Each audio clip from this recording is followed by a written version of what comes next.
Hey, I'm Scott Grove from Imagine Grove, and I wanted to show you how I make a poor man's track saw. Track saw seems to be a big craze these days. They can get quite expensive, and frankly, I don't think you need them. I think you make your own, and that's what I do all the time. In fact, I have track saws for a variety of tools, not only my circular saw, but for various routers. So basically, all I do is I take here I'm using 3/4 inch Baltic birch.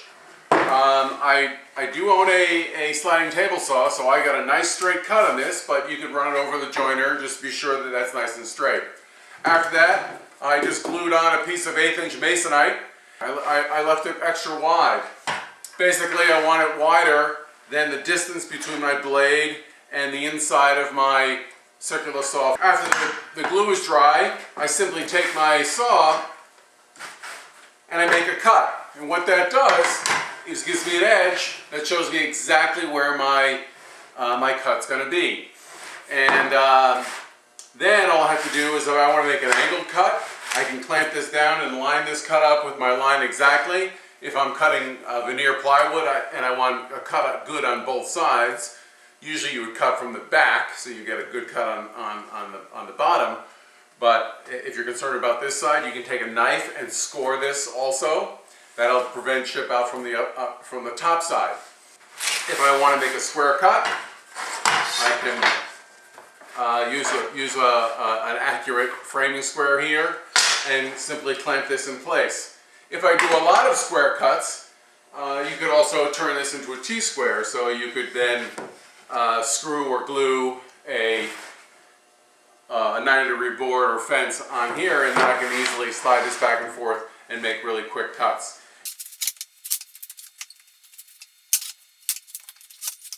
One thing about a track saw, I mean, granted they slide in a track and you can't call off the fence. Well, you know, it's not that difficult to run a saw and keep the saw against the fence. It really isn't.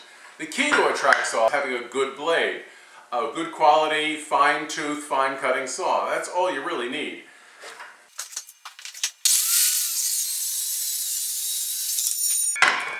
So there you go. My cut's perfect. Nice straight cut. Keep in mind, if I want to get a finer cut, I can make another one, or sometimes I will take this and have the other side for another tool. But I could make one of these for my router and run my router along here and get a very super fine cut.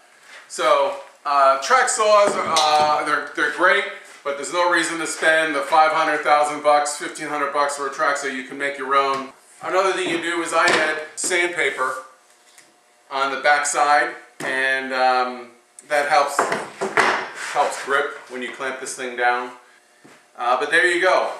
Poor man's track saw.